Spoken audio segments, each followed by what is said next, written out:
수지 산성교회 성도 여러분, 대단히 반갑습니다. 초청해 주셔서 큰 영광입니다. 저는 그 강연을 하러 몇 군데 교회를 다녀봤습니다만 이렇게 강단에 태극기를 모신 교회는 처음 봤습니다. 그리고 오늘 아까 그 여러 어린 우리 성도들이 나와서 노래 부르는데 정말 눈시울이 뜨거울 만큼 그 가사도 아름답고 감동적이었습니다. 제가 드릴 말씀이 많아서 일단 오래 기다리셨고 해서 강연으로 직접 들어가겠습니다. 이제 교과서 왜곡 문제를 말씀드리는데 아까 우리 지금 장로님께서 김 장로님께서 소개를 해주셨는데 제가 사실은 이제 국회의원이 되기 전까지 대학 교수였어요. 그랬는데 이제 그것도 서양사를 연구했고 그 중에서도 미국사를 한 30년 했습니다. 그래서 이제 미국사 책 쓰고 논문 쓰고 뭐 이러고 있는데 저희 은사가 계셔요. 대학교 때 그분께서 경희야 네가 와가지고 이 한국사 문제가 굉장히 심각하니까 분석을 좀 해봐라 그러셨어요. 그래서 이제 제가 스승님이 말씀하시니까 따라서 이제 어떤 연구원으로 가서 교과서 문제를 분석을 하게 됐습니다. 근데 이제 그걸 분석하다 보니까 제가 의문점이 두 개가 생겼어요. 하나는 우리가 일제시대라고 불렀거든요. 학교 다닐 때. 여기 좀 연배가 있으신 분들은 학교 다닐 때 그렇게 배우셨죠. 일제시대. 저희 아버지, 어머니 세대는 외정시대라고 했고 저희는 일제시대라고 했어요. 그랬는데 제가 이렇게 글 같은 걸 쓰다가 일제시대라고 쓰면은 컴퓨터에서 팅 소리가 나면서 강제로 바뀌어요. 일제강점기라는 단어가 나오는 겁니다. 그래서 제가 이걸 굉장히 이상하게 생각해서 한국사 하는 사람들한테 물어봤어요. 그랬더니 자기네들도 모른대요, 이게. 그런데 이제 이 일제강점기라는 용어가 이 한국사 실론이라는 책이 있어요. 이기백 교수가 이제 돌아가셨지만 이 책이 우리나라 이 개설서 중에 베스트셀러 중에 베스트셀러입니다. 수백만 부가 팔린 책이에요. 근데 제가 이 책을 처음부터 끝까지 다 뒤졌어요. 일제강점기라는 단어 한 단어도 안 나옵니다. 근데 도대체 어느 날 갑자기 일제강점기라는 게 교과서에 나오기 시작한 거예요. 그래서 제가 의문을 가졌고요. 그 다음에 두 번째 의문은 뭐냐 하면은 애들 교과서에 그 당시 이제 한국사 교과서 제가 분석할 책을 갖다 놓고 분석을 하는데 한국 근현대사라는 교과서가 있어요. 그게 당시 이제 6종이 있었는데 여기 계시는 분들 중에도 30대인 분들은 그걸로 배웠을 겁니다. 한번 손 들어보세요. 한국 근현대사라는 과목 고등학교 때 배우신 분. 30대. 그쵸? 무슨 금성교과서로 배우셨어요? 뭐 한 6종이 있었습니다. 근현대사. 근데 거기에 치스차코프 포고문이라는 게 나와요. 이 치스차코프 포고문이라는 게 뭐냐면은 이게 이제 작아서 잘 안 보이실 텐데 그 교과서의 페이지입니다, 저게. 그래서 이제 뭐 어떤 식으로 돼 있냐면요. 미군과 소련군이 남북에 각각 들어왔는데 45년에 우리가 해방됐을 때 소련군하고 미군이 들어왔다. 그러면서 그 내용이 이제 제가 이게 그 사진 보이시죠? 위에 이제 뭐 미군이 들어왔다라는 거고 아래에 이제 소련군이 들어왔다 뭐 이런 내용인데요. 거기다가 치스차코프 포고문을 실어놨어요. 근데 이거를 이제 어떻게 실어놨냐면은 잘 안 보이시죠? 윗부분에 메가더 포고령을 실어놓고 뭐 메가더 포고령은 딱딱한 거죠. 법령이니까 이제 남한에는 메가더 장군이 들어왔잖아요. 그럼 메가더 장군이 뭐 조선 영토와 조선 인민의 통치권은 당분간 본인의 권한 하에 시행한다. 뭐 이제 이런 내용이에요. 그런데 소련의 치스차코프 사령관이 들어와 가지고 한 말을 실어놨어요. 뭐냐면은 조선 인민들이여 기억하라. 행복은 여러분들 수중에 있다. 여러분들은 자유와 독립을 찾았다. 완전히 사탕발림이죠. 그래서 하나는 그 딱딱한 법령이고 메가더, 그 다음에 북한에 들어온 소련군의 치스차코프 포고문이라는 건 그냥 포고문이에요. 글이에요. 근데 요거를 비교해 놓고 왜 비교해라고 했겠어요. 소련군은 해방군이고 미군은 점령군이다 라는 인식을 심기 위해서 한 거예요. 근데 저는 이 치스차코프 포고문이라는 거를 들어본 적이 없어요. 그래서 제가 국사하는 사람한테 또 물어봤습니다. 이 치스차코프 포고문이라는 게 어디서 나왔느냐. 자기네들도 모른대요. 못 봤대요. 그러면 도대체 이게 왜 교과서에 실렸느냐. 고등학생들 배우는. 그래서 제가 이제 이 두 가지를 일제강점기라는 용어, 그 다음에 치스차코프 포고문 도대체 어디서 나왔나. 그거를 이제 몇 날 며칠을 생각했어요. 그러다가 어느 날 불현듯 생각난 게 있어서 제가 서울대 도서관에 갔습니다. 그래서 북한 책을 빌렸어요. 그게 여기 나오는 조선통사라는 책입니다. 그리고 현대조선 역사, 이 북한 책 2권을 빌렸더니 실마리가 다 풀렸어요. 북한 책에 그대로 나와 있더라고요.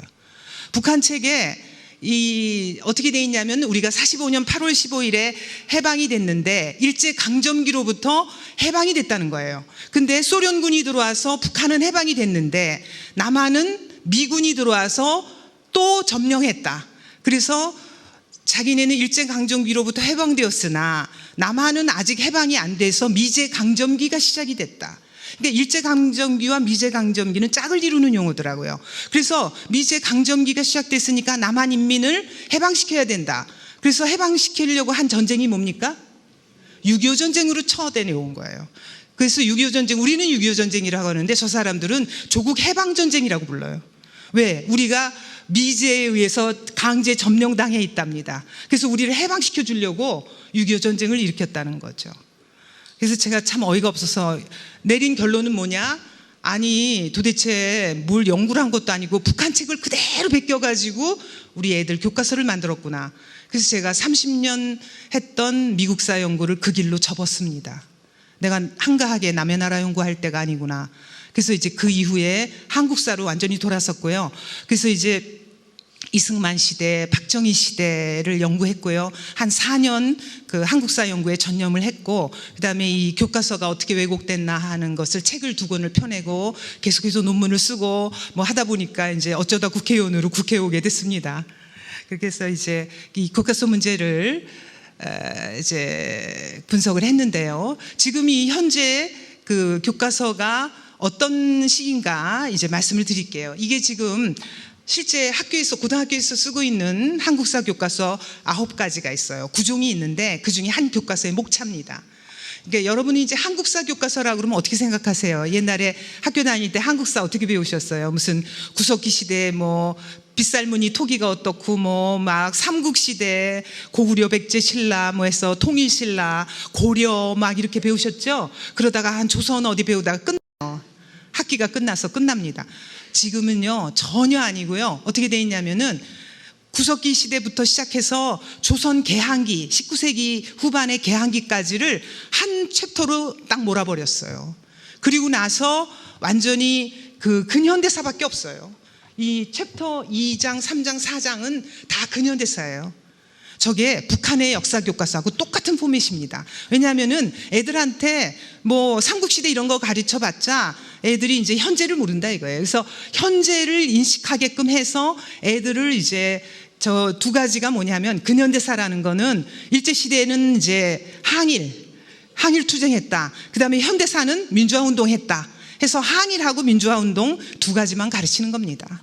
그렇게 해서 애들을 그 반일, 그 다음에 반독재 이러면서 이제 길거리로 끌어내는 그 모멘텀을 주기 위해서 완전히 교과서를 체제를 바꿔버렸어요. 그래서 여러분이 배우셨던 옛날 그 교과서가 아니고 완전히 민중 그 애들을 말하자면은 민중사학의 대상으로 그 생각하는 고등학생을 세뇌의 대상으로 삼는 겁니다. 그래서 이제 그 문재인 정부에서 역사 교과서를 어떻게 왜곡했느냐, 뭐 복잡하지만 제가 3가지로 말씀을 드릴게요. 하나는 대한민국 정통성을 부정한다는 거예요. 대한민국은 태어나지 말았어야 되는 나라 뭐 이런 거고요.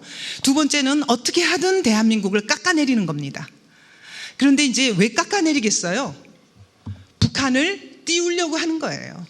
그래서 제가 이거를 그 교과서를 분석하다 놀란 게 결국은 그거더라고요. 우리가 동전이 있으면 동전의 양면 같은 겁니다. 대한민국을 깎아내리는 이유, 북한을 띄우려고 하는 거예요. 그래서 대한민국을 심하게 깎아내리는 교과서일수록 북한을 무지막지하게 띄워요. 그래서 이제 그런 내용이라는 거 3가지를 말씀드리고요. 우선 이제 첫 번째부터 하나씩 살펴보겠습니다. 우선 대한민국 정통성을 부정한다는 건 뭐냐면요. 쉽게 말하면 대한민국은 태어나지 말았어야 되는 나라다 이렇게 생각하는 거예요. 우리 여러분들 그렇게 생각하세요? 그런데 저 이 586 무슨 그 역사학계 좌파들은 다 저렇게 생각해요. 어떻게 생각하냐면 대한민국은 이승만이 지가 대통령이 되고 싶어서 반쪽짜리 나라를 세웠다. 미국과 짬짬이로. 그래서 이거 태어나지 말았어야 되는 분단국가고, 김일성이야말로 지금 가난하지만 주체적으로 자주적으로 너무 잘하고 있다라는 거예요. 그게 저 사람들의 역사관을 요약한 겁니다. 그래서 대한민국을 태어나지 말았어야 하는 나라라고 막 하더니 나중에 가서는 뭐라 그러냐면은 그러니까 나라로 인정할 수 없다라는 거예요. 교과서에 그렇게 써지셨다 그러니까 안 믿어지시죠? 아예 설마 그럴 리가 있나? 저도 그렇게 생각했어요. 교과서가 제대로 돼 있는 줄 알고 저는 애들 학교 다닐 때 교과서 들여다보지도 않고 미국사만 열심히 했다니까요. 그러다가 이제 그 교과서를 분석하다가 너무 충격을 받아가지고 제가 나중에는 이거 가만히 앉아 있으면 안 되겠다 해서 알리려고 여기저기 강연하고 그렇게 된 거죠. 자, 어떻게 바꿨나 제가 설명드릴게요. 자, 문재인 대통령이 2017년 5월 10일에 대통령에 취임했어요. 그리고 나서 제일 먼저 한 게 뭐였는지 기억나세요? 일자리 상황판 만든 거예요. 청와대 안에다가. 그런데 나중에 어떻게 됐어요? 슬그머니 없애버렸죠. 일자리위원회라는 걸 만들었어요. 그게 첫 번째로 한 거고, 두 번째로 한 게 뭐냐면 취임을 5월 10일 날 했는데 5월 12일, 그러니까 이틀 만에 국정교과서를 폐지해버렸어요. 이 국정교과서는 뭐냐? 그 전에 박근혜 정부에서 만든 겁니다. 근데 이거를 폐지해버렸어요. 그래서 어떻게 해야 됐느냐? 그 전에 박근혜 정부에서 만든 국정교과서 못 쓰게 되고 그냥 교과서로 이제 중고등학교, 중학교 역사, 고등학교 한국사를 못 쓰게 되고 검정교과서를 새로 쓰게 된 거죠. 그랬는데 문제는 뭐냐면요. 초등학교 교과서는 당시에 폐기를 못했어요. 왜냐하면 그거는 그냥 사회교과서였거든요. 그리고 초등학교 국정교과서였습니다. 그러니까 초등학교 거를 막 고치고 싶은 거예요. 그러니 어떻게 했느냐? 교육부 관리가 초등학교 사회교과서 집필 책임자의 도장을 몰래 훔쳤어요. 저기 보면은 빨간 동그라미 있죠? 저기가 박용조인이라고 돼 있어요. 진주교대 박용조 교수가 초등학교 사회교과서의 집필 책임자였는데 그분 도장을 몰래 훔쳐가지고 213군데를 뜯어 고쳤습니다. 근데 저기 신문기사에 나오잖아요. 집필자 몰래 도장 찍고 교과서 수정했다. 그래서 몰래 고쳤는데 고친 내용이 많지만 213군데 고쳤다고 그랬잖아요. 그 중에 핵심은 뭐냐? 이겁니다. 여기 이제 보시면은 작아서 잘 안 보이시죠? 저게 이제 왼쪽이 박근혜 정부에서 만든 국정교과서 초등학교 사회교과서예요. 5학년. 그 다음에 오른쪽이 문재인 정부에서 만든 사회교과서인데 저기 파란 이거 보세요. 파란 게 이제 제가 잘 보여드릴게요. 하여튼 파란 게 대한민국이 수립되었다를 대한민국 정부가 수립되었다로 바꾼 거고요. 요 가운데 빨간 박스 보이세요? 거기 북한 정권을 수립되었다를 조선민주주의 인민공화국이 수립되었다로 바꿨어요. 그 다음에 맨 밑에 초록색 보이세요? 이게 이제 유엔이 대한민국 정부를 한반도의 유일한 합법정부로 승인하였다라는 내용인데 요거는 아예 빼버렸어요. 요 세 가지가 213군데 고친 것 중에 이 세 가지가 한 페이지에 다 나와 있잖아요. 요게 핵심이에요. 요게 이제 어떻게 바꿨냐면 초등학교 사회교과서 도장을 훔쳐가지고 요거 보세요. 대한민국 수립을 뭘로 바꿨느냐? 대한민국 정부로 바꾼 거예요. 대한민국은 나라가 아니다라는 뜻입니다. 정부로 격화시킨 거예요. 그 다음에 북한 정권. 왜 북한 정권이라고 하냐면 우리는 북한을 나라로 인정하지 않습니다. 북한을 나라로 인정하지 않아요. 그래서 정권이라고 하는 거예요. 그런데 그거를 어떻게 바꿨느냐면 조선민주주의 인민공화국이 수립되었다. 그러면 대한민국 정부하고 조선민주주의 인민공화국하고 그러면 어느 쪽이 정부고 어느 쪽이 나라입니까? 조선민주주의 인민공화국이 나라인 거예요. 그러니까 원래 박근혜 정부 때 교과서 뜯어 고치기 전에는 대한민국은 나라고 북한은 정권에 불과한 거죠. 근데 어떻게 바꿨어요? 대한민국 정부로 바꿨잖아요. 그렇게 되니까 격을 낮췄고 태어나지 말았어야 할 나라라는 거예요. 나라가 아니다 이거죠. 그리고 북한 정권을 풀네임을 써서 조선민주주의 인민공화국이 수립됐다. 그럼 48년 우리는 8월 15일에 세우고 북한은 48년 9월 9일에 세웠거든요. 그러면 두 개의 정부 중에 어느 쪽이 국가다? 조선민주주의 인민공화국이라고 써놨잖아요. 안 믿어지세요? 이러려고 진주교대 박용조 교수의 도장을 몰래 훔쳐갖고 바꾼 거예요. 그래서 이제 우리가 48년에 대한민국이 건국되었다라고 뭐 교과서를 쓰잖아요. 그러면 뭐 건국절이라는 둥, 뭐 뉴라이트라는 둥 해가지고 뭐 친일 반독재, 뭐 친일 독재 미화 뭐 그러면서 막 공격해와요. 저한테도 계속 그랬었어요. 그 다음에 이제 또 유엔에 아까 그 교과서에 보셨죠? 유엔 한반도의 유일한 합법정부로 승인했다라는 거 빼버렸어요. 그래서 제가 저게 이제 저 사진에 그 왼쪽에 있는 게 접니다. 이제 마스크 쓰던 시절이잖아요. 그래서 국회에서 2020년 국회의원 된 다음에 첫 번째 국정감사에서 당시 유은혜 교육부 장관한테 질의한 영상이에요. 48년 12월에 유엔 결의안은 왜 빼버렸습니까? 그랬더니 막 버벅대면서 빼버리지 않았다고 막 그러더라고요. 그래서 제가 이 빼버렸다라는 신문기사를 들이댔죠. 이 연합뉴스 기사로 나와 있잖아요. 빼버렸다고. 문재인 정부가 한반도의 유일한 합법정부라는 거를 역사교과서에서 빠졌다, 빼버렸다를 빠졌다고 한 거예요. 왜 빼버렸겠습니까? 이 48년 12월에 유엔 결의안이 뭘까요? 제가 이거 설명을 드릴게요. 자, 48년 우리가 8월 15일에 나라를 세웠어요. 근데 당시에 우리가 대한민국이 나라라는 거를 승인해 준 국제사회가 없었어요. 아니, 그러니까 왜냐면은 우리가 이제 나라를 세우는데 영토, 주권, 국민 이 세 가지 요소가 필요하다 그러잖아요. 그래서 이제 우리가 영토가 있고 이제 주권을 되찾았고 그 다음에 국민들이 있고 해서 나라를 세웠는데 네 번째 요소가 있습니다. 뭐냐면 우리가 이제 어디 가서 무슨 뭐 태평양에 가서 돈이 많다고 그래서 무인도 같은 걸 사가지고 무인도 주민 데려다가 내가 뭐 대통령이요 하고 이 나라를 세운다 그래서 국제사회에서 승인을 해줘야지 그게 나라가 되죠.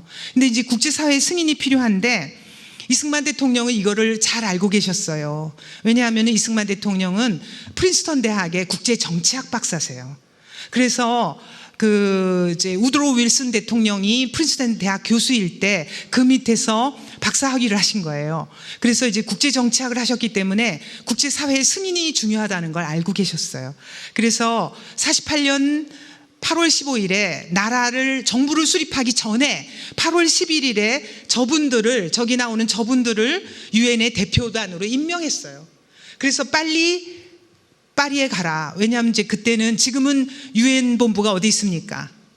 뉴욕에 있죠. 그러나 저 때는 유엔이 생긴 지가 3년밖에 안 돼요. 그래서 유엔 자체 건물이 없었고 당시에 파리에서 했습니다. 그래서 이제 파리에 열린 제3차 유엔 총회에 9월에 열리니까 그때만 해도 무슨 여러 번 비행기 갈아타고 배 타고 뭐 이래고 가야 돼요. 파리까지 가려면. 그래서 빨리 임명해가지고 8월 11일에 벌써 48년 대표단을 보낸 거예요.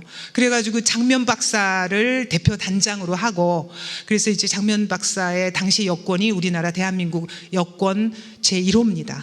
그래서 이제 여권을 받아가지고 저기 모윤숙 여사, 김환란 박사 다 있잖아요. 저 뒤에 사진에 보면 조병옥 박사, 이제 젊은 분들은 모르시지만 이제 옛날에 이제 그 우리 정계에서 다 중요한 김환란 박사는 2대 총장 지내신 분이고 모윤숙은 유명한 소설가 뭐 그런 분들인데 저렇게 해서 유엔 대표단을 빨리 보내신 거예요. 그래서 유엔에 가서 승인을 받아라 했는데 이 얘기도 뭐 하려면은 뭐 몇 시간 해야 돼요. 굉장히 어렵게 기도로 얻어낸 겁니다. 저게 유엔 총회 9월에 갔는데 우리는 업저버였어요. 그러니까 유엔 회원국이 아니기 때문에 저게 방청석에 앉아 있는 거예요. 그래서 우리 안건으로도 상정 못했는데 북한도 들어와가지고 북한이 세운 조선민주주의 인민공화국을 승인해달라고 하고 우리는 우리 대한민국을 승인해달라고 하고 두 개의 나라를 승인해달라고 한 거예요. 근데 안건으로조차 올라가지 못했어요. 그래서 유엔 총회의 마지막 날 12월 12일이었는데 48년 그날 안건으로 올라가서 그날 오후 3시에 투표를 한 겁니다. 그래서 어렵게 해서 얻어낸 게 결과가 뭐냐, 이게 유엔 결의안 제195호라는 건데 여기서 대한민국이 한반도의 유일한 합법정부로 승인을 받았어요. 이게 이제 유엔 문건인데요. 왼쪽에 이렇게 있고 오른쪽에 있고 두 가지로 있죠. 유엔의 공식 언어가 두 가지예요. 왼쪽은 영어, 오른쪽은 불어, 프랑스어로 써진 거예요. 그래서 프랑스어가 조금 더 길지만 내용은 똑같은 내용을 두 개로 써놓은 거예요. 그래서 왼쪽에 보면은 맨 밑에 제가 형광색으로 이렇게 해놨죠. 저게 핵심적인 내용이에요. 결론. 무슨 유엔 결의안 48년 12월 12일 날 우리가 유엔에서 통과한 결론인데 저게 뭐냐면은 거기 보세요. And that this is the only such government in Korea라고 그래서 in Korea라고 돼 있잖아요. 코리아 한반도 전체에서 대한민국이 the only 유일한 such라는 건 앞에 오는 로프를 받는 거예요. 그래서 대한민국이 한반도의 유일한 합법정부라고 돼 있는데 저거를 빼버렸어요. 교과서에서. 왜 빼버렸을까요?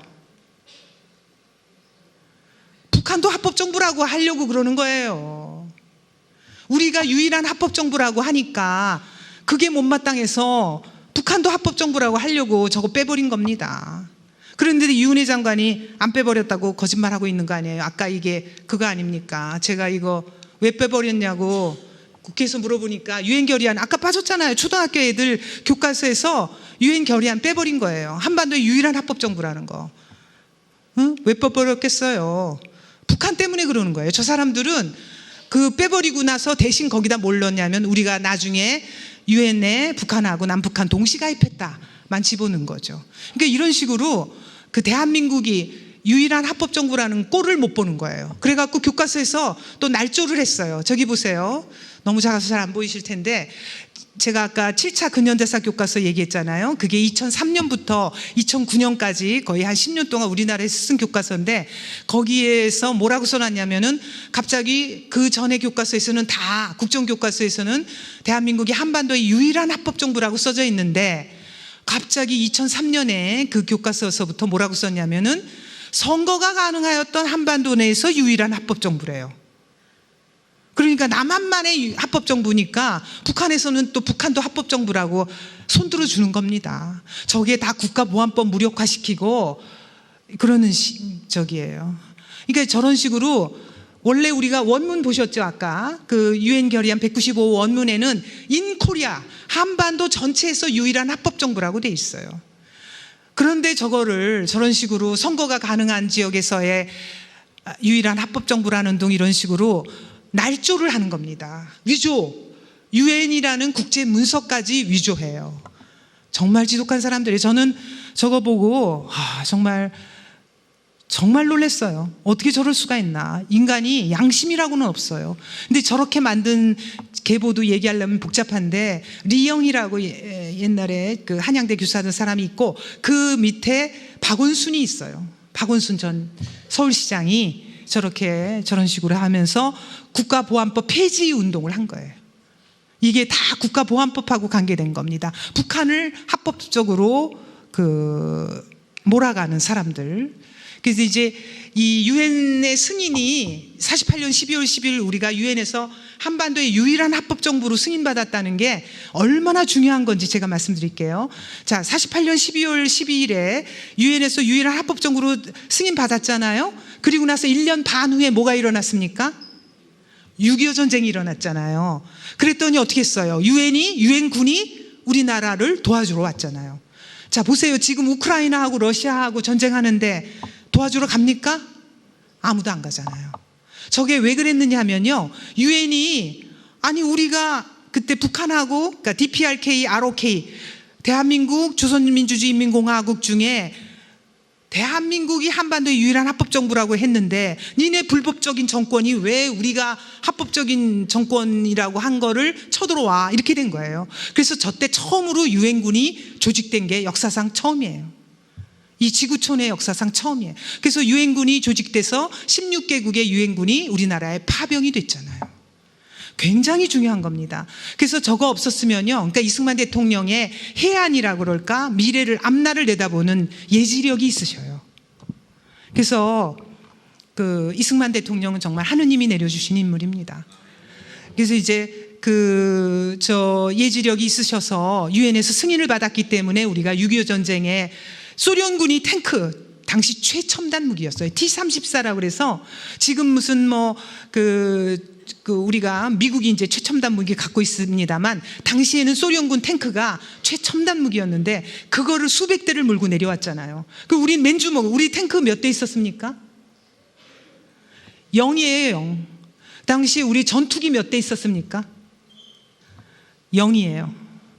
맨주먹으로 싸운 겁니다. 맨주먹으로. 근데 나라를 지켜냈잖아요. 그래서 이제 이게 유엔 승인이 그렇게 중요하다라는 말씀드리고요. 교과서에서 이제 그렇게 아무리 왜곡해도 우리가 저 유엔 승인의 의미 이런 거 한반도 유일한 합법 정부라는 거 꼭 교과서에서 지켜내야 됩니다. 그다음에 이제 그 왜곡이 한 3가지 된다 그랬는데 대한민국 깎아내린다고 그랬잖아요. 이 대한민국을 또 깎아내리는 것도 얼마나 교묘한지 이루 말할 수가 없어요. 근데 이제 2가지인데 하나는 정치를 독재 해가지고 뭐 반공을 빌미로 독재를 했다 그러면서 규탄을 하는 거고요. 모든 대통령을 다 독재자로 모는 거예요. 특히 우파 대통령은 다 독재자로 몰아요. 자기네 대통령만 민주화 운동을 했다 그러고.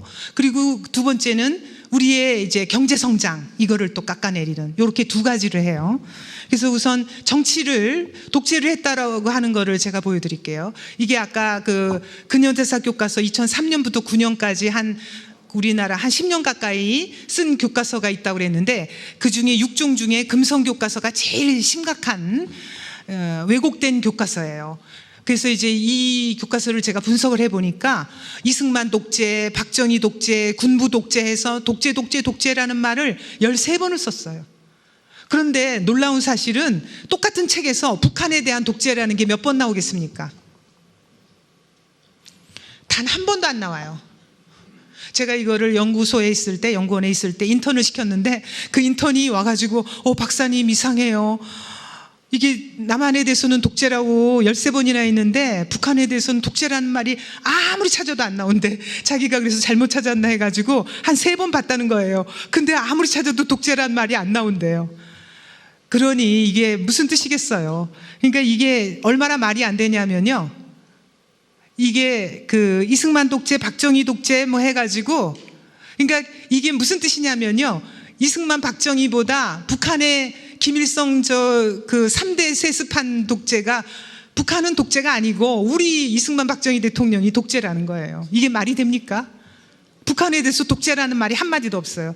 그래서 제가 이제 저 같은 사람이 강연 다니면서 이 금성 교과서 해도 너무한다. 아니 세상에 우리가 100번 양보해서 뭐 군부 독재 했다고 쳐도 어떻게 저렇게 독재를 13번이나 했다고 독재를 써놨으면서 북한에 대해서는 독재라는 말을 하나도 안 쓰고 유일체제랍니다. 유일체제. 참 나 어이가 없어. 북한이 하는 말 그대로 앵무새처럼 갖다가 베껴서 하는 거예요.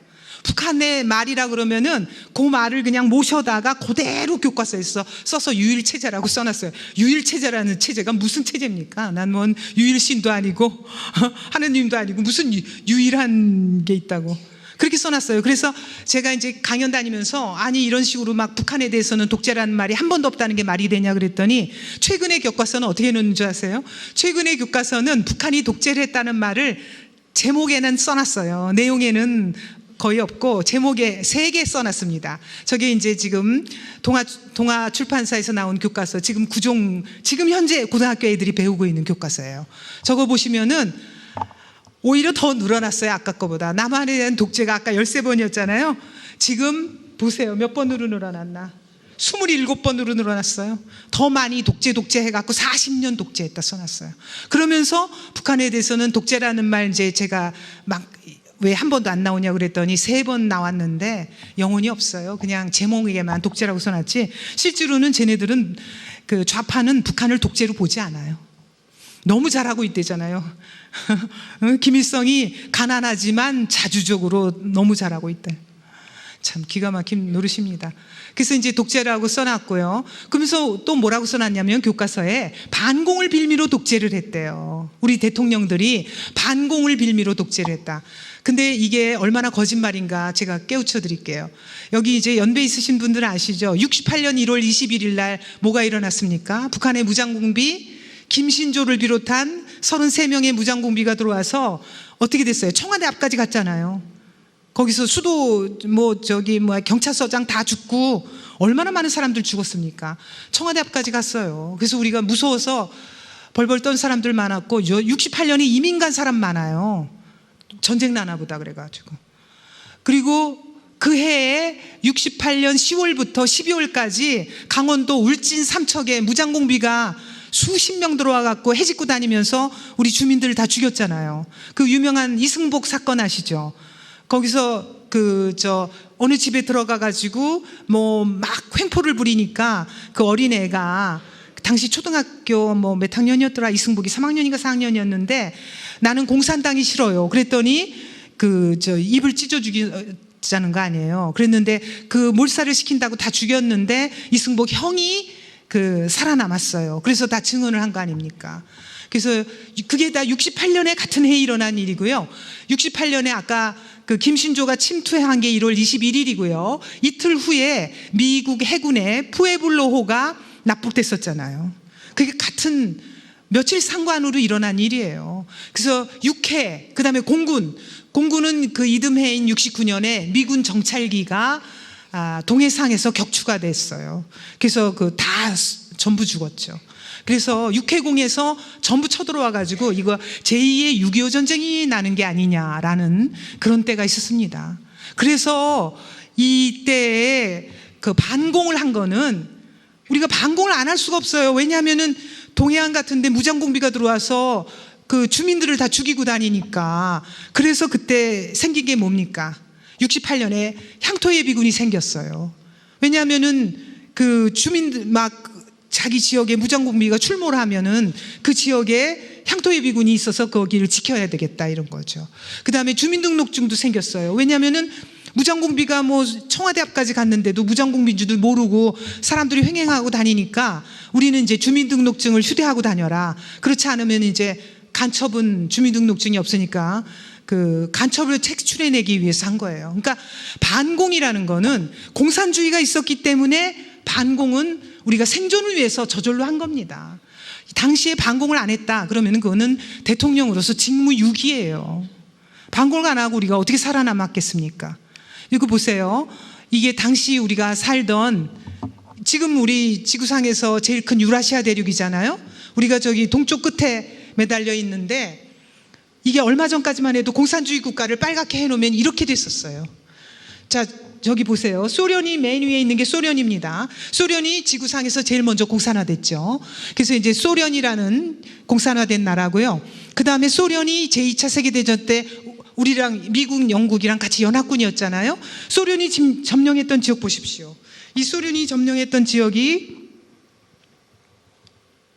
이게 안 돼가지고 소련이 점령했던 지역이 여기 보시면은 왼쪽에 유럽의 그 동유럽 점령했었잖아요. 그래서 이제 독일은 두토막이 났죠. 동독을 점령하고 그 다음에 체코슬로바키아, 헝가리, 루마니아, 폴란드, 전부 다 공산화되지 않았습니까? 소련이 점령했던 지역 다 공산화됐어요.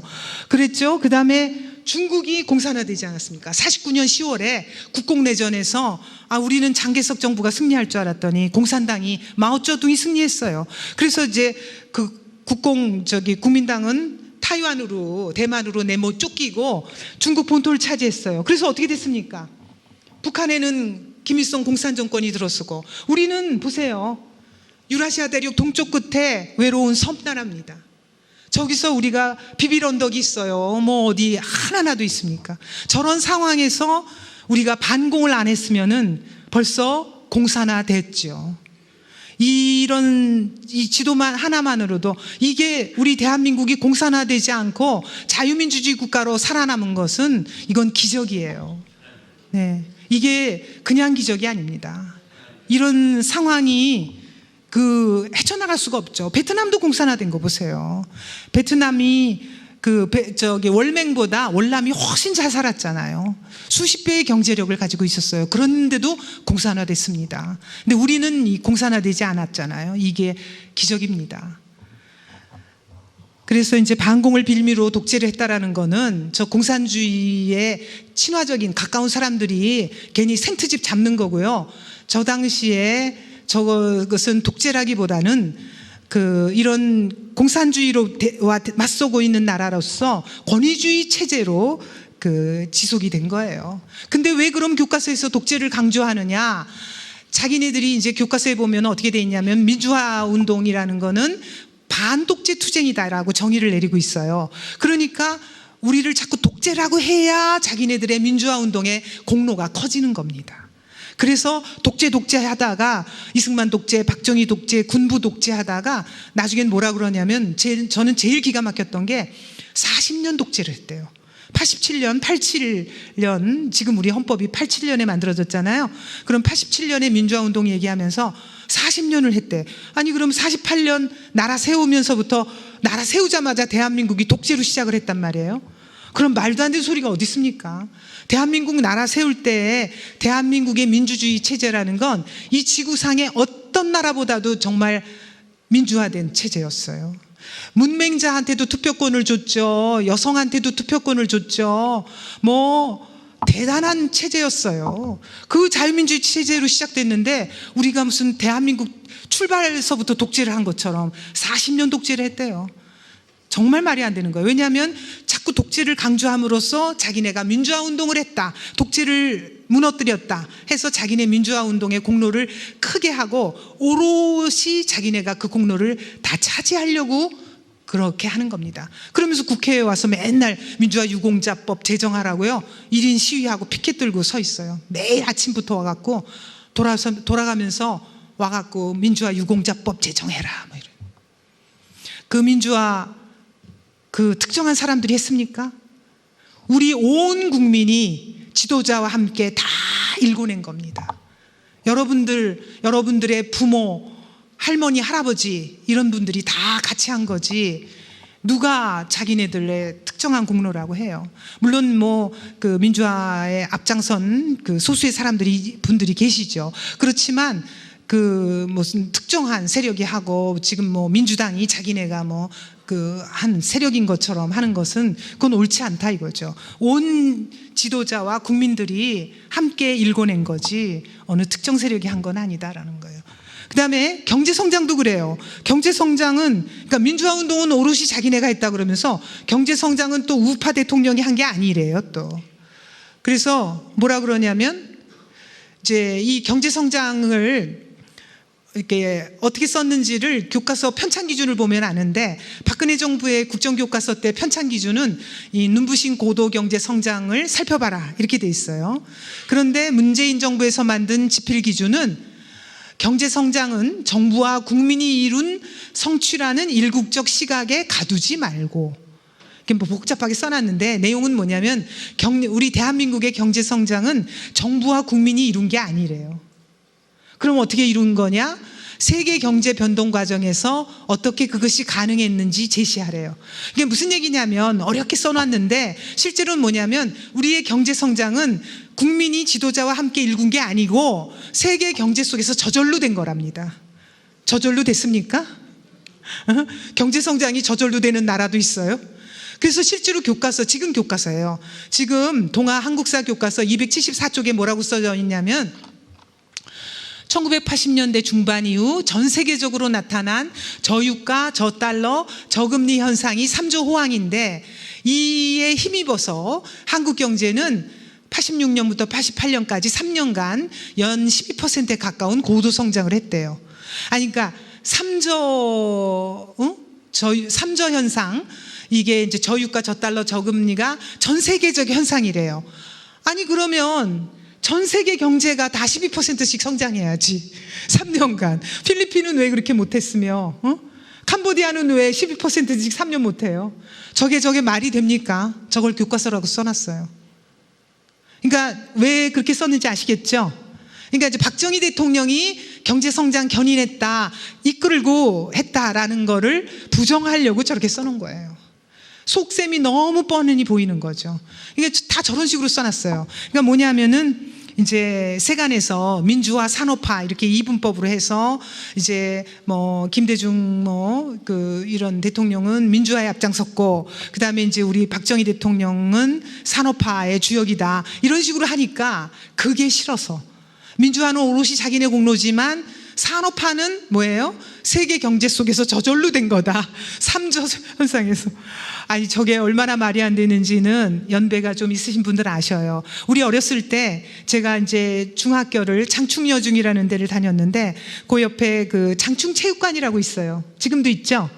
그게 우리가 진 게 아니에요. 우리가 그 도움식으로 된 지붕 둥근 건물을 지을 능력이 없었어요. 그래서 필리핀에서 와서 줘줬어요.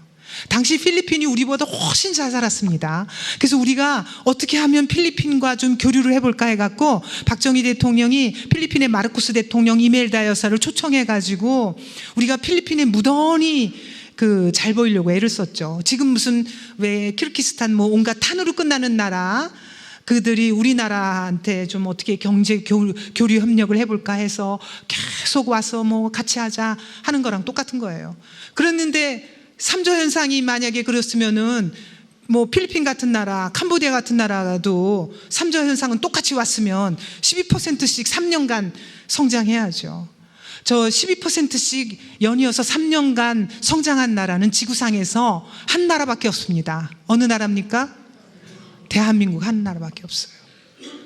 우리나라가 대단한 나라입니다.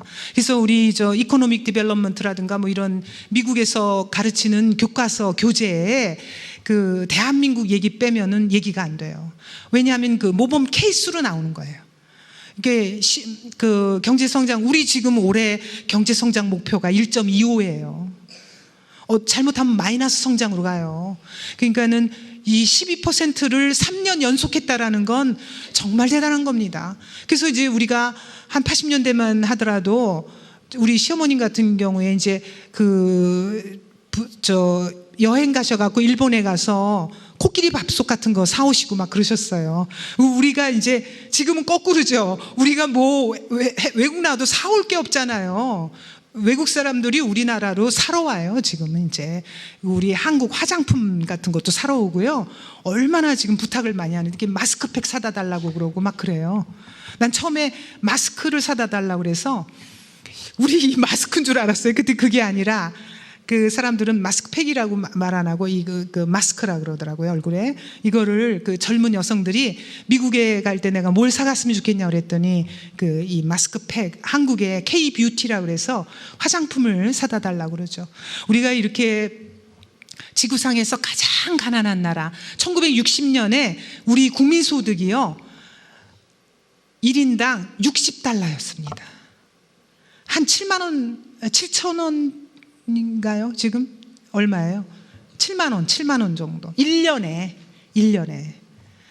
그랬는데 지구상에서 가장 못 사는 나라 중에 하나였어요. 지구상에서 저 바닥에 있는 못 사는 나라 중에 하나였는데 지금 지구상에서 한 12위 안에 12위에서 이렇게 왔다 갔다 하는 경제 대국이 되지 않았습니까? 근데 그거를 깎아내리려고 그러는 거예요. 자기네 나라 역사인데 이렇게 깎아내려가지고 어떻게 하려느냐. 그런데 또 북한은 또 띄워요. 그래서 북한은 어떻게 감싸나 하는 거 보세요. 제가 이거 참 동전의 양면 같다라는 말을 한 게 우리나라를 막 깎아내리는 정도가 심한 옛날에 8종을 분석했는데 그중에 5종이 아주 심각하게 깎아내리더라고요. 그랬는데 이제 북한에 관해서는 막 천리마 운동이 뭐 예정보다 1년 앞서서 목표를 달성했다는 등 뭐 말도 안 되는 걸 써놓은 책들이 있어요. 그래서 그게 5종이 있었는데 나중에 보니까 그 5종하고 이 5종하고 똑같아요. 그래서 제가 이거 대한민국을 깎아내리는 책은 결국은 북한을 띄우는 책이구나. 이게 동전의 양면이구나 라는 거를 알았습니다. 그래서 이제 북한 감싸기는 한마디로 뭐냐면요, 북한의 실상을 알리질 않아요. 이제 북한의 실상이라는 게 뭡니까? 우리를 쳐들어왔다는 거 아니에요. 6.25 빼고 6.25 후부터 53년 이후에 지금까지 북한의 도발이 너무 많아서요 3,000건이 넘습니다. 그래서 그 중요한 것만 봐도 저거 보세요. 68년에 아까 121 무장공비, 이게 김신조 그 사태죠. 무장공비 침투한 거, 76년에 판문점 도끼 만행, 83년에 아웅산 테러, 87년에 카알기 폭파, 중간에 다 생략하고 2000년대 최근에 넘어와서 2008년에 금강산 관광객 피살 사건 있었죠. 2010년에 천안함 피격 사건 있었죠. 또 같은 2010년에 연평도 포격전 있었죠. 그다음에 2015년에 북한 그 비무장지대 지뢰 도발 사건이 있었죠. 그다음에 최근에 2020년에 뭐 있었습니까? 해수부 공무원 죽이고 시신 불태운 사건이 있었죠. 이렇게 해서 한 3,000건 도발이 있었는데 교과서에 그걸 안 실어요. 근데 이제 박근혜 대통령 때 만든 국정교과서는 이게 보시면은 양면이면은 왼쪽에 한편에는 북한의 도발을 쭉 실어놨어요. 그 다음에 오른쪽으로는 북한과의 대화를 실어놨어요. 그러니까 우리가 북한이 우리한테 도발을 해서 우리가 대결도 하지만 또 대화도 한다. 그러니까 도발은 한 3,000번 넘게 있었고 대화는 한 30번 정도 있었다고 그래요. 그러면 이걸 다 실어놨죠. 이게 이제 균형 있게 서술한 거예요. 근데 지금 교과서는 어떻게 돼 있느냐? 북한의 도발을 거의 빼버렸어요. 안 실어요. 과거의 도발은 안 싣고 최근의 도발도 보면은 연평해전 같은 것도 실은 교과서 한 개밖에 없잖아요. 금강산 관광객 피살 사건 실은 것도 2개밖에 없고 이런 식으로 해가지고 거의 다 안 실습니다. 지학사 교과서 같은 거는 아무것도 안 실었잖아요. 근데 저게 우리가 이제 생각하실 때 어느 정도 연배가 있으신 분은 다 알아요. 북한이 쳐들어왔다는 거. 김신조 사건도 다 기억하시고, 무장공비 울진 삼척 들어왔던 거, 이승복 입을 찢어 죽였다는 거 다 아시잖아. 그런데 그건 우리만 아는 거예요. 지금 젊은 사람들은 교과서에서 안 가르치잖아요. 북한이 쳐들어온 적이 없는 줄 알아요. 모릅니다. 그게 중요한 거예요. 근데 그럴까 그러는데 정말 몰라요. 왜냐하면은 들은 적이 없으니까. 우리가 어떻게 알아요? 우리가 다 책에서 배우고 현장에서 겪었거나 그때 살았어 겪었거나 아니면 책에서 배워서 아는 거 둘 중에 하나여야 되는데 요새 젊은 사람들은 겪은 적이 없고 그다음에 책에 없고 그러니까 몰라요. 그리고 제가 얼마 전에 무슨 젊은이들하고 얘기를 하다가 놀랬는데 우리 젊은 사람들은요 대한민국이 가난했었는 줄 모르더라고요. 우리 어렸을 때 얼마나 가난했는지 몰라요. 정말 얼마나 가난해서 우리 먹을 과자도 없었잖아요. 진짜 알사탕이 전부였고 나중에 해태에서 무슨 껌이 나오고 그러니까 얼마나 좋던지. 중학교에 가서야 롯데 새우깡이라는 게 나왔어요. 지금 이제 사람들은 그랬더니 우리 보좌관이 의원님 롯데가 아니고 농심 새우깡이에요. 그래서 내가 롯데가 나중에 농심으로 바뀐 거다. 근데 하여튼 간에 우리나라가 가난했다는 걸 모르는 거예요. 그래서 그래서 교과서를 잘 써서 가르쳐야 되는 거예요. 그러니까 박정희 대통령의 경제성장, 우리가 이제 얼마나 힘들게 지구상에서 제일 가난한 나라에서 10위권의 경제대국으로 성장했는가 이렇게 얘기해도 젊은 사람들은 자기네가 태어났을 때부터 우리나라가 잘 사니까 그냥 잘 사는 나라인 줄 알고 이제 박정희 독재 이렇게 교과서에 써 있으니까 이승만 박정희는 독재자구나 이렇게 하고 끝나는 거죠. 그래서 이 교과서에서 잘 써야 되니까 그래서 저 사람들이 다 빼버리는 겁니다. 그래서 북한하고는 우리 민족끼리 대화만 한 것처럼 써놔요. 그래서 어떻게 썼느냐 하면은 북한에 관한 나쁜 건 다 빼버렸어요. 북한이 도발을 했다거나 핵실험 했다는 거. 핵실험 6번이나 했어요. 그것도 빼버려서 안 쓰죠. 북한의 인권 실상에 대해서 하나도 안 씁니다. 그래서 이번에 지난달인가 그래서 우리 윤석열 정부에서 북한 인권 보고서를 냈어요. 북한의 인권에 대해서 얘기 안 해주면 모릅니다. 열 몇 살 이런 사람들 다 우리 남한의 텔레비전 같은 거 시청했다 그래갖고 다 처형하고 막 그래요. 17살 이런 사람들도 공개 처형하고 입에 담을 수 없는 인권 유린이 다 일어나고 있어요. 근데 이런 걸 하나도 안 써놓고 북한하고 대화했다는 사진만 나오고 내용만 나오니까 북한에 대해서 잘못된 인식을 가져요. 그래가지고 이제 우리 아는 집 애가 작년에 초등학교 1학년인데 집에 와가지고요 엄마한테 엄마 나 평양에 갈래요 그랬대요. 1학년짜리 애가. 그래서 그 엄마가 그때가 막 미사일을 사흘이 멀다 하고 쏠 때인데 갑자기 딸이 엄마 나 평양에 갈래요 그러니까 얼마나 놀래. 그랬더니 아니 왜 그랬더니 어머 선생님이 평양이 너무 깨끗하고 아름다운 도시라고 그랬대. 그래서 평양에 가겠대.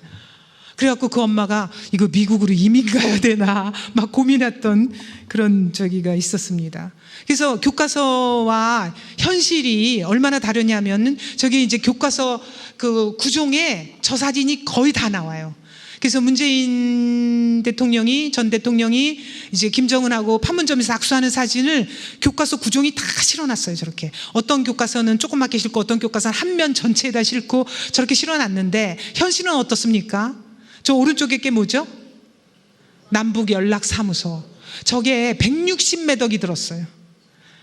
하루아침에 무너뜨렸잖아요. 김여정이가. 이 현실은 저런데 대화는 무슨 저 현실은 이렇게 160매덕이 그냥 몇 초 만에 날아갔어요. 폭파돼 갖고. 근데 저걸 교과서에 안 실었어요. 그러면서 뭐 왜 안 실었냐고 제가 이제 국회에서 따졌죠. 그랬더니 교과서를 제대로 뭐 고칠 수가 없고 다 거짓말이에요. 해마다 고칠 수가 있어요. 안 고친 겁니다. 저 북한에 대해서 나쁜 거는 안 쓰려고 그러는 거죠. 그래서 이제 거짓말을 가르치는데 저것뿐만이 아니라 저 사진은 실제로 있었던 일이기라도 하죠. 판문점에 간 거는 뭐라고 써놓냐면요, 김정은 집권 이후 북한 경제가 흑자 성장세를 보였다. 김정은 등장 이후 북한은 기업 활동의 자율성을 더 확대했다. 북한에 무슨 기업 활동의 자율성이 있습니까? 북한에 무슨 자유로운 기업이 있어요? 북한은 저 전체주의 그 획일 경제 체제인데 무슨 자율성이 확대가 되고 무슨 흑자 성장세를 보입니까? 저런 식으로 북한을 미화하는 전부 거짓말이에요. 저게 교과서에서 저렇게 거짓을 가르치고 있잖아요. 그리고 이제 요거 이제 끝으로 마무리인데, 지금 현재 교과서에서 제일 마지막에 나오는 게 이제 저게 촛불 시위예요. 저 끝마무리가 촛불이라는 게 의미하는 게 어마어마하게 큰 겁니다. 애들한테 이제 촛불 들고 길로 나오라는 거예요. 니네 고등학생 촛불 들고 나오라는 겁니다. 그래가지고요, 저 촛불을 교과서마다 이제 이 왼쪽하고 오른쪽이 다른 교과서인데, 어떤 교과서는 두 쪽 전체를, 이 큰 교과서의 양면을 촛불로 채우는 교과서도 있어요. 그래가지고 8종, 이제 9종이 다 촛불 집회를 써놨는데 얼마나 촛불을 미화하는지 태극기 집회에서는 한마디도 안 써놨어요. 그러면 왜 안 쓰겠습니까? 이게 교과서에 누락하는 수법이에요. 그러니까 왜곡도 왜곡이지만 누락이 제일 무서운 겁니다. 아까 제가 얘기했잖아요. 그 북한이 도발했다는 걸 안 쓰는 이유가, 안 쓰면 애들이 모른다고요. 북한이 도발해요. 우리 같은 사람은 김신조가 내려와서 공포에 떨었던 시간이 있지만, 이 지금 젊은 사람들은 김신조가 누군지 알게 뭐예요. 무장공비가 뭔지. 그러니까 안 쓰는 건데, 자, 같은 때에 촛불 집회하고 태극기 집회가 있었죠. 실제로 동원한 인파는 태극기 집회가 훨씬 많습니다. 그리고 저 실제 사진도요, 촛불 집회 뭐 100만이라고 그러지만 저 일대에 꽉 채워도 10만밖에 안 돼요. 근데 100만이 딱 봐도 100만이네. MBC 사장이 그런 식으로 얘기한 거 아니에요. 그래서 그 사람이 사장 됐잖아요. MBC 그 말해서 사장 됐습니다. 근데 그런 식으로 해서 이제 하는데, 태극기 집회는 완전히 없던 일로 해버리는 거예요. 그러면 우리 같은 사람은 태극기 집회 본 사람은 알지만 그 이후에 배우는 사람들은 태극기 집회에 대해서 모르는 거예요. 그러니까 저게 무서운 수법인데 누락시키는 수법입니다. 그래서 촛불 집회만 써놓고 심지어 촛불 혁명이라고 써놨어요. 그렇게 하면서 태극기 집회는 한 줄도 안 나오고요, 사진은커녕 태극기 집회가 열렸다라는 말 한마디가 없어요. 그러니까 촛불 집회에 대항해서 태극기 집회가 있었는데 이거는 하나도 안 써놓고 촛불 집회는 혁명이라고 써놨어요. 보세요. 이게 두 면에 걸쳐서 써놓은 거, 제가 이제 이걸 스캔해 온 거예요. 이게 양면에 걸쳐서 촛불 집회를 써놨는데 뭐라고 써놓은 줄 아세요? 저게 촛불 시위는 평화와 질서 속에 성숙한 시민인식을 보여주었다. 평화로운 집회랍니다. 제가 평화로운 집회인지 아닌지 보여드릴게요. 자, 왼쪽에 있는 사진이 뭐겠습니까? 광화문에 단두대를 끌고 나왔어요. 저 단두대라는 게 언제 나왔는지 아시죠? 프랑스 대혁명 때 사람을 어떻게 짧은 시간에 많이 죽일 수 있느냐 해서 개발된 게 기요틴이라는 의사가 발명한 거예요. 그래서 사람을 이렇게 높은 데서 칼이 떨어지게 해서 짧은 시간에 많이 죽이는, 그거를 모형이긴 하지만 광화문에 끌고 나왔어요. 저게 평화적인 겁니까? 그리고 오른쪽 사진 보세요. 단두대에서 금방 목이 잘린 것 같은 피가 철철 흐르는 박근혜 대통령의 목을 대꼬챙이 같은 데다 죽창에다 끼워서 들고 나왔잖아요. 그리고 거기다 써놓은 글자 보세요. 민족의 반역자. 저기 민족이 왜 나옵니까? 저 우리 민족끼리 그거예요. 민족의 반역자라고 들고 나왔잖아요. 그러면서 저게 무슨 평화로운 집회입니까? 응? 사람의 목 모양을 피가 철철 흐르는 거를 들고 나와서 평화적인 집회래요. 그 다음에 보세요. 어린애들한테는 어떻게 했느냐. 이게 그 촛불 집회 현장에서 실제로 있었던 건데, 마치 무슨 이재용 회장이라든가 우병우 뭐 이런 검사장 같은 사람이 무슨 쭉 죄인인 것처럼 현상금 붙은 수배자인 것처럼 포스터를 만들어 놓고 거기다 어린애들이 던지게 하잖아요. 근데 저게 모형 수류탄이에요. 저게. 그래서 어린애들한테 수류탄으로 사람 얼굴에다가 던져서 죽여라 이런 얘기잖아요. 그 어린애들을 데리고 저런 거를 하면서 무슨 저게 평화로운 집회란 말이에요. 어린이를 투쟁에 동원하는 거지. 그 다음에 어린애들한테 저기 이제 이재용 회장하고 박근혜 대통령을 커다란 저 뒤에 건물 보이세요? 무슨 건물인 것 같아요? 교보문고잖아요. 광화문 교보문고 건물이에요. 교보문고 앞에서 저렇게 큰 공을 만들어 놓고 목 모양이잖아요. 얼굴. 그래서 저거를 어두워진 다음에 발로 차게 만들어요. 그래서 공놀이를 했어요. 저거 가지고. 그러면서 히덕거리고 하는 거죠. 그러면서 무슨 굉장히 폭력적인 집회입니다. 그러면서 평화적인 집회였다고 교과서에 써놔요. 거짓입니다. 그러면서 심지어 동아 한국사 교과서는 21세기형 민주화 투쟁이래요. 촛불 집회가. 그래서 이제 마치 문재인 대통령이 집권한 게 민주화 투쟁으로 한 거다. 그래서 민주화를 그렇게 강조하는 거예요. 모든 거 자기네들이 한 건 다 민주화라고 갖다 붙여요. 그러면서 우리 쪽 대통령이 한 경제 성장은 저절로 된 거다. 세계 경제 속에서 저절로 된 거다. 그리고는요, 어린애들도 끌어냈어요.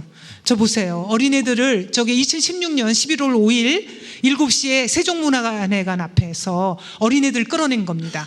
그래갖고 저 애들이 들고 있는 플래카드 보세요. 중고생이 앞장서서 혁명 정권 세워내자. 저는 저거 딱 보는 순간에 너무 분개한 거예요. 저 전교조 선생들이 애들 끌고 나온 거죠. 중고생을. 아무것도 모르는 애들 길에 끌고 나와가지고. 그 다음에 혁명 정권 세워내자. 저 세워내자 우리나라 말 아닙니다. 저 북한 말이에요. 우리는 그냥 세우자 이렇게 해요. 세워내자 북한 표현이에요. 근데 저런 식으로 어린애들 끌고 나와서 혁명이랍시고 들고 나와요. 근데 이 사람들이 어제 오늘의 일이 아니에요. 저 남지대라는 사람이 1988년에 쓴 글이 있는데 저기서 뭐라 그랬냐면, 고등학생은 민중의 기간부대가 될 자원이다. 얼마나 고등학생을 전위부대로 내세우려고 하는지 말도 못해요. 그러니까 자기 아들, 딸 같으면 그렇게 하겠어요? 자기 아들, 딸은 다 해외로 유학 보냈어요. 아시죠? 통진당 이석기가 그렇게 반미하면서 실제로는 어떻게 했어요? 자기 아들은 미국에 유학 보냈잖아요. 그런데 그러니까 자기 자식은 다 외국 유학 보내면서 너네 자식들은 길거리에 촛불 집회로 나와라 이런 뜻이에요. 그래서 기간부대라는 거는 군대 갔다 오신 분 아시지만 군사 용어입니다. 기간부대. 아니 고등학생이 왜 기간부대예요? 그러니까 민중의 기간부대. 그래서 애들을 민중의 전위부대로 만들겠다는 거예요. 그래서 저 글에, 남지대 글에 그렇게 써져 있어요. 고등학생이 성숙한 민중으로 성장하기 위해서는 우선 국정의 틀을 깨뜨려야 한다. 그래서 국정교과서를 못 쓰게 만든 겁니다. 그리고 나서 검정교과서로 다 지네가 치고 들어온 거예요. 그래서 무슨 검정교과서에서 뭐 저런 식으로 독재 하면서 우리는 이승만 독재, 박정희 독재 하면서 김일성에 대해서는 독재란 말도 안 써. 그 다음에 한반도의 유일한 합법정부인데 그거를 선거가 가능한 지역의 유일한 합법정부로 바꿔놓질 않나. 뭐 이런 식으로 교과서를 다 망치는데 그렇게 한 까닭은 뭐냐? 고등학생을 민중의 기간부대로 쓰겠다는 겁니다. 그래서 실제로 저 촛불 집회에서 보세요. 촛불 집회할 때 광화문인데 저기서 애들을 18세 참정권 운동을 벌였어요. 그래갖고 실제로 지난 총선부터 제가 이제 21대 국회에 들어왔는데 2020년 국회의원 뽑는 총선서부터 18세 애들이 투표를 하게 된 거예요. 선거 연령을 낮춰가지고. 그래갖고 어떻게 됐냐면 고등학교를 정치판으로 만드는 거예요. 왜냐하면 지금 고등학교 3학년의 절반 정도는 투표권이 있어요. 그러니까 왜냐하면은 만 18세가 되잖아요. 그러니까 예를 들어서 이제 내년 4월 10일 날 국회의원 선거를 하잖아요. 그럼 내년 4월 10일 생일이 4월 10일 이전인 애들은 만 18세가 돼요. 고3이. 그럼 투표권이 있단 말이에요. 그러니까 학교에서 지금 최근에 무슨 일이 있었냐면 지난달에 제가 이제 국회 교육위에 있기 때문에 막 성명 내고 그랬는데 아니 고등학교 영어 교사가 수업 시간에 김어준 방송을 틀어주는 거예요. 영어하고 무슨 관계가 있습니까? 영어 수업 시간에 영어 수업 시간이라니까요. 거기다가 예문도 무슨 뭐 윤석열이 어쩌고 저쩌고 하면서 막 예문에 대해서 완전히 정부 비판하는 내용을 영어 예문으로 쓰게 만들고 뭐 야당이 어쩌고 하여튼 간에 기가 막혀요. 선생들이 수업 시간에 수업은 안 하고 하나는 영어 교사였고 하나는 국어 교사였나. 그런데 김어준 방송을 틀어주고 있다니까요. 세상에 기가 막혀가지고. 근데 그 학교에서 징계를 하라고 그랬는데 징계 안 하고 교장이 그냥 뭐 구두로 경고하고 끝났어요. 아무 일도 없던 일처럼 하고 넘어가요. 그러니까 이런 식으로 그러면서 이제 애들을 세뇌시키려고 그러는 거죠. 왜냐하면 고등학생도 투표권이 있으니까. 그러니까 이런 식으로 그래서 저거 사실은 18세 참정권 주면 안 돼요. 그러니까 고등학교에서 애들이 공부를 안 하고 선생님들이 가가지고 지난번에 조희연 교육감이 총선할 때 학교로 가서 자기네들이 막 교육시키겠다고 그랬었어요. 그래서 학부모들이 막 반대하고 그랬죠. 그러니까 애들 세뇌시키려고 하는 그런 거죠. 그래서 이제 이런 식으로 해서 지금 애들을 길거리로 끌어내려고 그러는 겁니다. 그래서 고등학교 교과서를 고대 중세 뭐 이런 거 다 그냥 몰아서 버리고 그래서 항일하고 민주화 요것만 남겨놓은 거예요. 그래서 이제 민주화는 오롯이 자기네가 했다. 그러면서 우리를 반일 세력으로 몰면서 자기네가 운동권 이고 민주화 세력이다 하는. 그래서 옛날에 자기네들이 대학 다닐 때 586들이 80년대 대학 다닐 때 했던 그 운동권 교재 그거랑 거의 똑같이 만들어버린 거예요. 교과서를 그렇게 해서 만들었는데 왜 그렇게 했느냐. 이게 이제 마지막 슬라이드입니다. 이게 끝에서 두 번째군요. 이게 뭐냐면은 왜 이렇게 한국사 교과서를 운동권 교재처럼 만들었느냐. 이게 이제 조지 오웰이 한 유명한 말이 있어요. 과거를 지배하는 자가 미래를 지배하고 현재를 지배하는 자가 과거를 지배한다. 그러니까 자기네들이 이제 문재인 정권이 정권 잡았을 때 현재를 지배하는 자였잖아요. 그럼 자기네들이 과거를 지배하려고 그러는 거예요. 역사 교과서. 왜냐하면 그래 과거를 지배하는 자가 미래를 지배할 수 있다 이거예요. 그래서 자기네들이 정권 잡아서 역사 교과서를 고쳐서 미래를 지배하려고 계속해서 집권. 그러니까 이해찬이 뭐 30년 집권하네, 무슨 20년 집권이랬다, 30년 집권이랬다, 뭐 계속해서 막 그랬잖아요. 근데 이제 우리 윤석열 대통령께서 후보로 나와주셔서 5년 만에 정권 바꿨습니다. 정말 그것도 기적 같은 일이죠. 생각도 못 하고 있었는데. 후보로 나와주셔서 정말 제가 뭐 여당이라서가 아니라 대한민국의 미래를 위해서 정말 다행한 일이라고 생각을 하고요. 네. 그래서 지금 이제 이거 결론은 뭐냐면은 저 사람들이 아무리 교과서를 바꾸려고 해도 완전히 거짓을 써놨잖아요, 교과서에. 근데 이 거짓된 교과서를 한다고 해도 우리 진실을 이길 수는 없어요. 이 지도가 뭐냐면요, 한반도가 밤일 때 위성에서 찍은 사진입니다. 근데 이 사진 한 장이 지금 쟤네들이 아무리 거짓말을 해도 사진은 거짓말을 못 하거든요. 자, 한반도가 밤일 때 자, 북한이 보여요? 사라진 북한 땅이에요, 저게. 저 지도를 저는 사라진 북한 땅이라고 부릅니다. 평양만 쬐끔 보일랑 말랑하죠. 그나마 북한은 없어졌어요.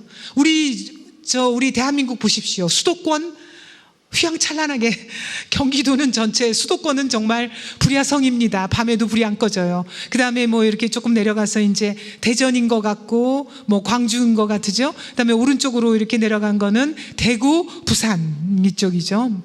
마산, 창원 뭐 이쪽입니다. 대단하죠. 이렇게 밤에도 불 안 꺼지는 우리 번영된 대한민국입니다. 자유와 이 번영된 대한민국. 이게 이제 저절로 이루어졌겠습니까? 이 대한민국을 세운 이런 공산주의 세력이 세력으로 둘러싸였음에도 불구하고 자유민주주의 국가를 세운 이승만 대통령의 건국. 그 다음에 이제 건국한 지 2년도 안 돼서 6.25 전쟁이 났지만 유엔을 비롯한 자유세계의 도움을 받아서 우리 대한민국을 지켜냈어요. 호국입니다. 이 호국 일이 있었고, 그 다음에 이제 이 폐허에서 우리가 오늘날과 같은 부를 일궈낸 거죠. 부국입니다. 박정희 대통령의 부국. 그래서 우리가 이제 이런 헌국, 호국, 부국을 거쳐서 이제 오늘날에 걸로 왔고요. 저 사람들이 아무리 대한민국을 깎아내리고 북한을 띄운다 해도 그 거짓은 진실을 이길 수가 없어요. 그래서 이제 우리가 지금 이제 교과서가 지금 과도기에 있어서 올해 지금 교과서가 새로운 교육과정이 작년에 만들어져 가지고 교과서를 쓰고 있고요. 얼마나 바뀔지는 모르지만 그래도 제대로 된 교과서가 1개나 2개는 나올 겁니다. 그렇게 해서 이제 제대로 된 교과서로 우리가 우리 자녀들을 올바른 진실을 가르쳐야 되고요. 그렇게 하기 위해서는 여기 계신 많은 성도 여러분들의 도움과 이해, 지원 이런 것이 절실하다고 생각됩니다. 많이 좀 도와주십시오. 감사합니다.